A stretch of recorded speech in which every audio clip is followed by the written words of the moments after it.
Hey guys, what's up? It is Ripe again, back with more revenge stories. If you haven't already, please don't forget to check out my Patreon at patreon.com/ripeyoutube for exclusive Reddit content. Without any further ado, let's dive right into the stories. And the first one is titled, Don't F with Your Electrician. Time, late 70s, place, a medium-sized Midwestern town, players me, an electrical contractor, and Guido, the hotshot from New York City. Probably Bayonne, but who cares. Setup, Guido has shown up in town and announces he's going to open up the first disco in town. He is flying on borrowed money, spends a ton on advertising and promotion, rents a big space in a big strip mall, and proceeds to hire local contractors to build his disco. I come in with a 4-man crew to do all his electrical. It takes 2 weeks and then some because he keeps asking for more stuff and I oblige. Come payday, 2 days before his grand opening, I come in with an invoice for about $3,600 expecting payment in full. We sit down at a table, he and I, along with some 200-pound meatball who's a local I recognize. He offers me $350 cash for the whole job. He argues that we didn't have anything on paper, so I could take it or leave it. I think about it for a minute and decide to accept, so he gets up to go fetch the cash. While he is gone, I look over at Meatball with a questioning look, and as if he knows what I'm going to ask, he said, "Yes, I'm here to keep you from beating his ass." He further volunteered that I wasn't the only one. I collect the $350 and leave. Opening night, the parking lot is filling up, there's a line at the door and Guido is up front collecting his door, $10 a head, and I pull up in my 1-ton all the way around by the back door. I rig a chain and a pallet on the back door so he cannot come out the back, wrap a 1-inch pulley rope around the riser on his service, tie the other end to my back bumper and jerk his meter clean off the wall, making a huge shower of sparks, buzzing and pops, and then calmly drive back around front and park at a fair distance from the front door.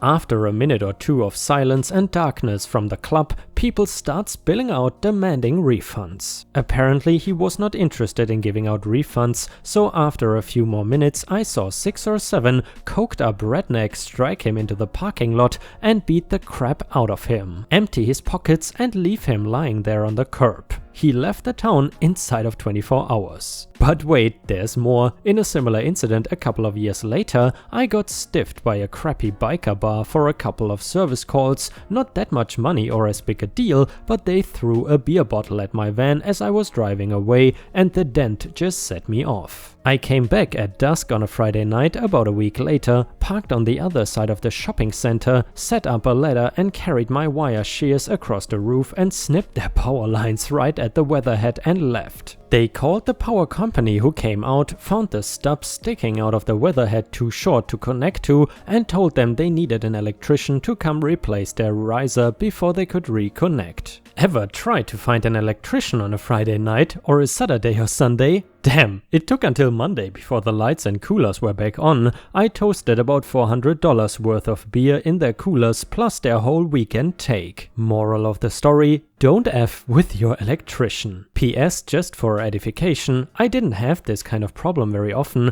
I made most of my money off oil fields and only ran service calls to keep a truck/Sparky combo busy. And you know guys, a couple of months back I saw a channel on YouTube that interviews people with jobs in the United States that you wouldn't expect to be paying so well. For example, there was a plumber who was making a crap ton of money in New York City, and then there was a guy, and this was surprising the most to be honest, who was climbing up on electricity poles or something and I guess fixing the relays there or something like that. And if I remember correctly, this guy was making something like $100,000 to $200,000 a year. That really blew my mind because those kinds of jobs definitely don't pay that well in Europe.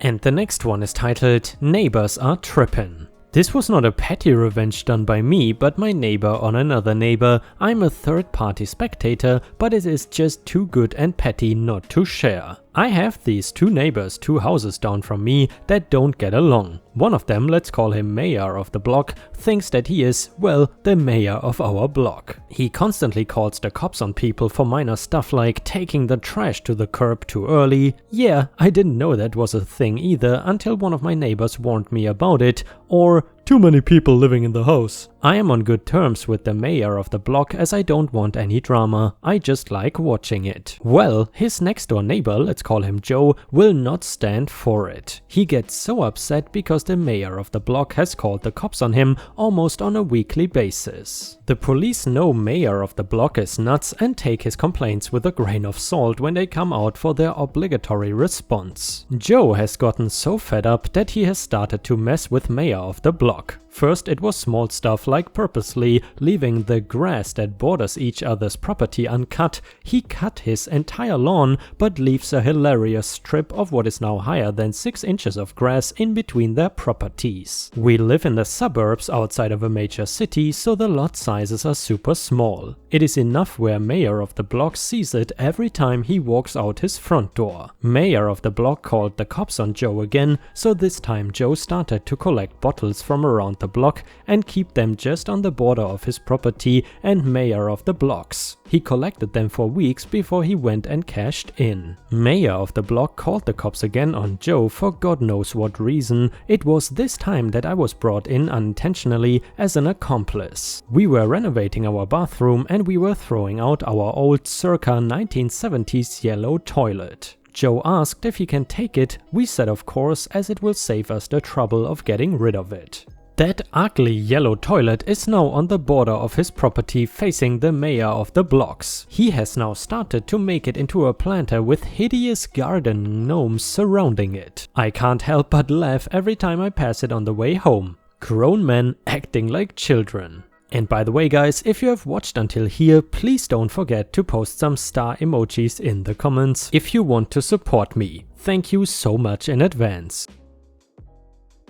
And the next one is titled Handicapped Space Revenge. I am handicapped, you cannot see it by looking at me unless you are an MRI machine. The people who hand out handicap tags recognize my disability. I live in an area that on one end is middle class and on the other hand is really wealthy. My family, in-laws and all of my doctors are on the wealthy end. There is no shortage of Benzes, BMWs and even the occasional Hummer taking up handicapped spaces. You sort of get used to it. Enter Real Estate Witch, REB. She is the worst kind, a repeat offender. REB drives a little Benz convertible. I know she's in real estate because her license plate frame lists her name, agency and phone number, and it is framing a vanity plate with her first name on it. And I know she is a witch because every time I go to see my neurologist, PT, acupuncturist, radiology center and MS clinic all in the same place above a chic shopping center, she is in a handicapped space. The other two have handicap tagged cars in them. I collectively go to these doctors at least once a week, sometimes more. I don't know why she started coming to the offices and shopping center, but she is a problem. I got her ticketed twice, no change. I call her office first politely and then rudely. I leave messages for her boss, nothing. The center's management was in the process of adding a new bank of handicapped spaces, so all they did was tell me to be patient. One day I am in to see the neurologist. Things are not good. My medicine has stopped working, there's new damage to my brain, I am depressed, coping with these new symptoms, and I felt like horse crap. And she was in the space. I snapped. I dumped my purse and diaper bag out onto the hood of my car, desperate for anything to non-permanently deface that shining Mercedes and ruin her day. I snapped pants open and dripped the ink over her windshield wipers, and I wasted a damn good lipstick writing "Handicapped spaces are not for ones like you" on the windshield, and that lipstick would really stay on there. I opened up a jars of baby food and painted the windows, making sure to line the crack at the bottom so when she rolled them down it would fall in. And then I remembered I had a dirty diaper. I cannot dispose those in my mom's trash cans. Mom's hoity-toity these days, so if I have to change my son when I drop him off for babysitting, I just stick it in a plastic bag and throw it away 5 minutes later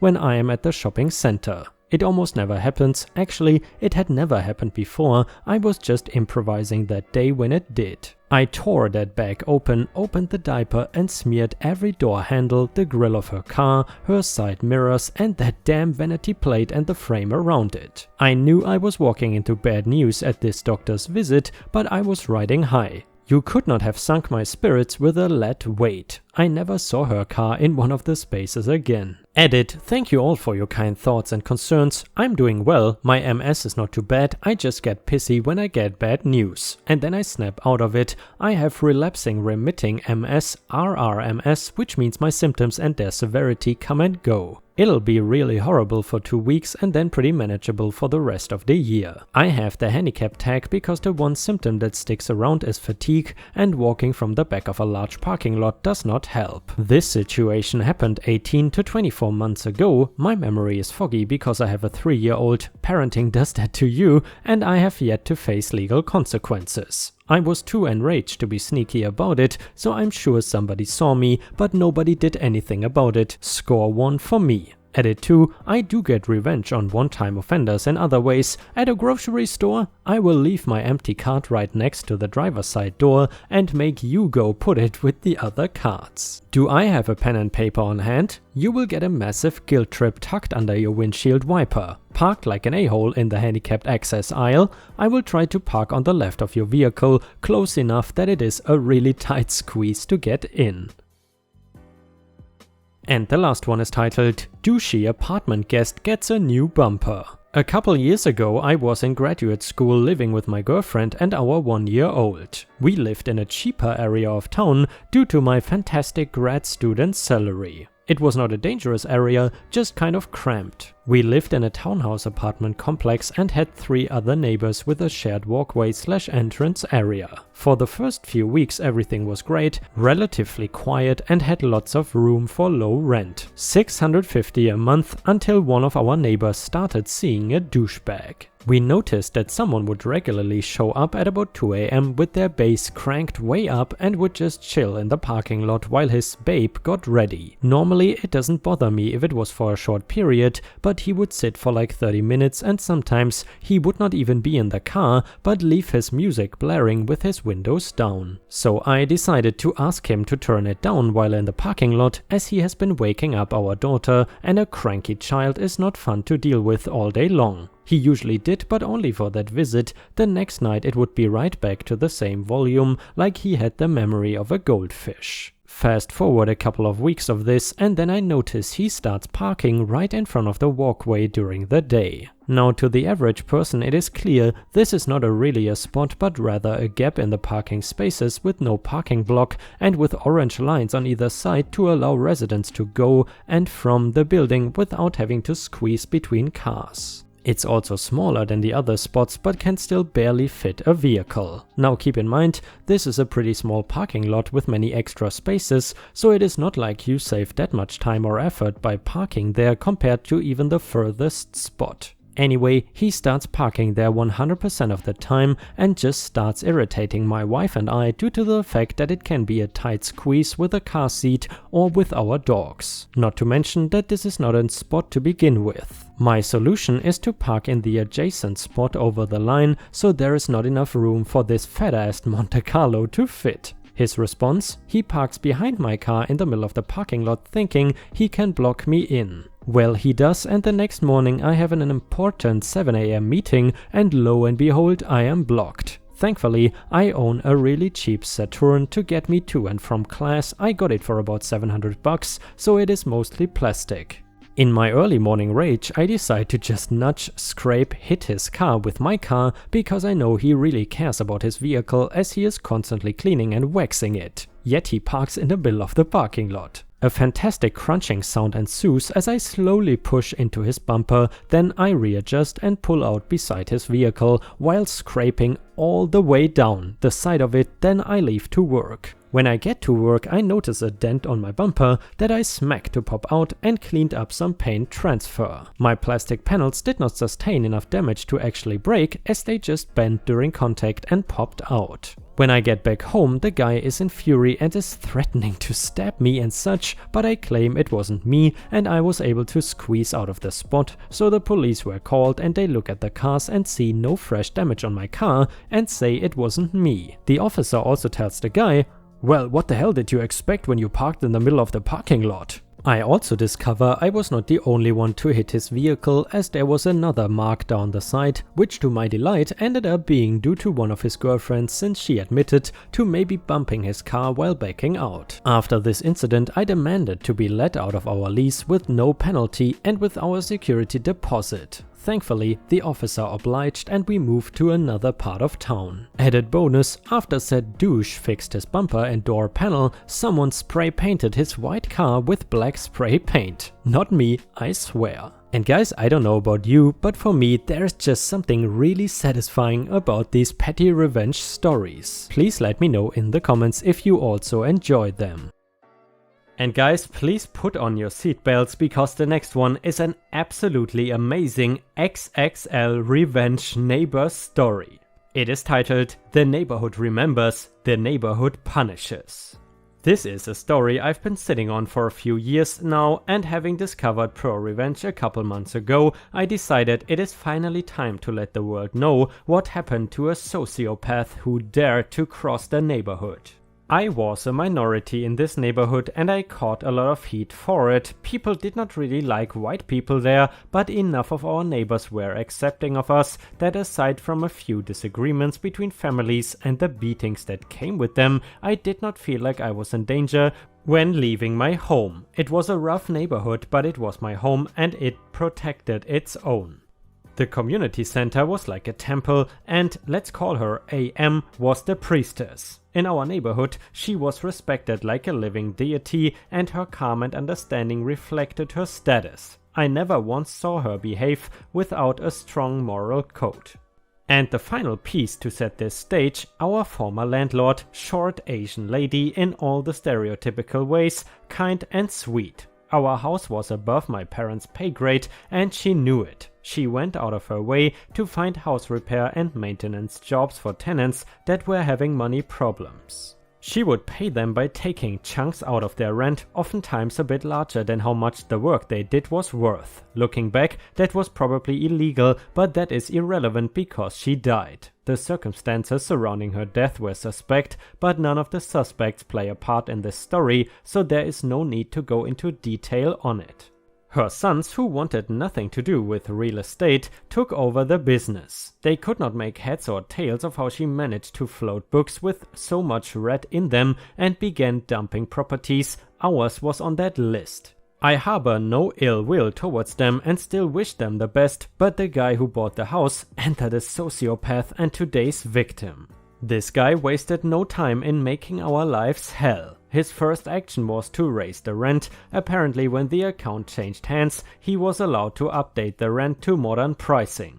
We had been there for several years and were paying below market even from the onset, so this was a huge blow by itself. The second blow came when he said that the rent had to be ready in full on the first of every month, no partial payments, no work to reduce it, no extensions. Full rent on the first of the month or an eviction notice on the second. This was hemorrhaging our savings, but we were surviving for the moment. Meanwhile, AM had lobbied hard for the city to co-fund a revival project to renovate the entire aging suburb, and she succeeded. One street at a time, had conga lines of work trucks almost every day, and people were getting old leaky pipes replaced, sinkholes in yards patched, fences repaired, paint renewed. It was an amazing thing and an enticing thing for the sociopath.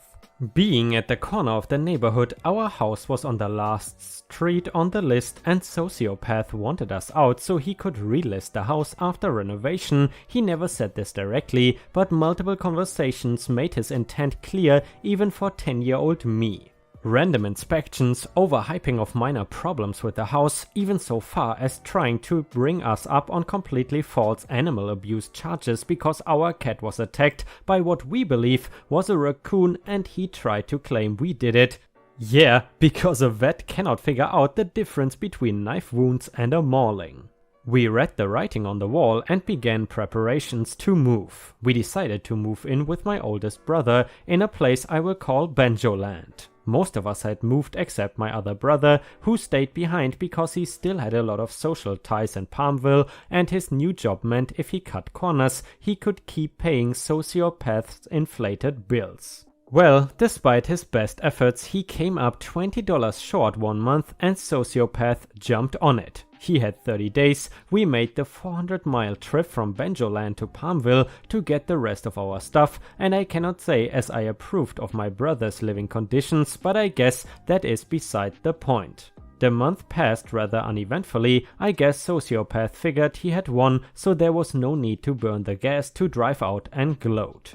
The neighborhood had learned what was going on, and that was the first time I had ever been back in that neighborhood where I did not get a single call out, a single glare, a single racist remark. Everybody behaved reverently. It was kind of disturbing in all honesty. I guess people in lower incomes all know what eviction means and felt like I was having a bad enough time already. Well, 20 days later he says it is time to leave. We still had a week left, but it did not matter. We did not have the money to try fighting it with a lawyer. AM descended from the heavens and bought us a couple extra days, but it was evident he really wanted us out, possibly because the work trucks were now one street anyway. The last time I ever saw the house I grew up in, workmen were throwing my childhood possessions into a large bin when we supposedly still had 3 days left to leave. Everything that follows is a collection of information I got through the grapevine and phone calls with people present at the events. Immediately, Sociopath moved into the house himself. Why, you may ask? People who owned the homes they were living in were getting the full cost of renovations comped by the city. He figured that by moving in himself he would be able to get this house he bought at liquidation price renovated for free and flip it. AM was having none of it. She explained to him that at the time the revival project was approved, that house was a rental lot and they cannot change the budget now. She then explained to him that the partial cost coverage that had been approved for the lot was in our name, not his, and he was not eligible for partial cost comping either.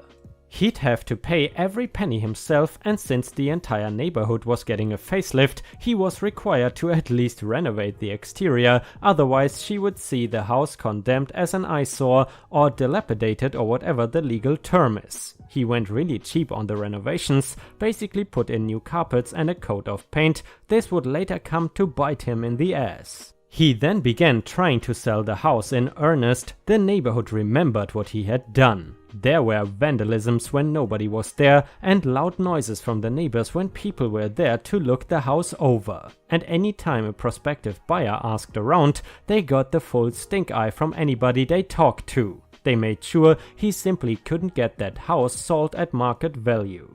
After 3 months of this, he lowered the listing price, and then a month later he lowered it again and finally got a bite. AM personally made sure he had to file every single piece of paperwork before it changed hands. Every single part of the house had to be inspected thoroughly.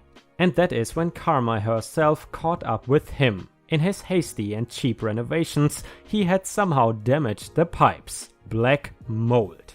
AM remembered how he had treated us and she decided to pay him back in kind. I never heard how exactly she pulled it off, but she managed to delay him getting the news about the black mold being discovered for several days, long enough that by time he did get the news, he did not have enough time left to try getting it cleaned or make a last-ditch effort to save the house. The house was condemned days later.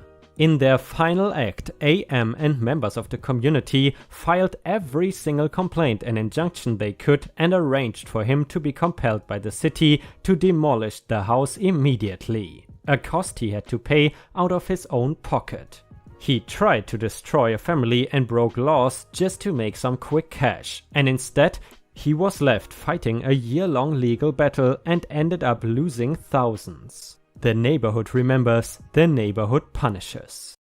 And Ripe stars, unfortunately we have already reached the end of today's video. I hope you enjoyed the content. However, if you cannot wait for more Ripe content, then I suggest you head on over to patreon.com/ripeyoutube, where you can find more exclusive Reddit content read by me. Patreon subscriptions start at just $1 per month, and for $1 your name will show up at the end of each of my new videos. However, if you are willing to spend $3 per month, you will get access to more than 50 exclusive Reddit videos, mostly just no mother-in-law stories. However, please understand, I don't want to pressure anyone into spending money, because I am already incredibly grateful that you watch my videos every single day. Thank you so much for your daily support, it really means the world to me, and I hope to see you again tomorrow for the next video.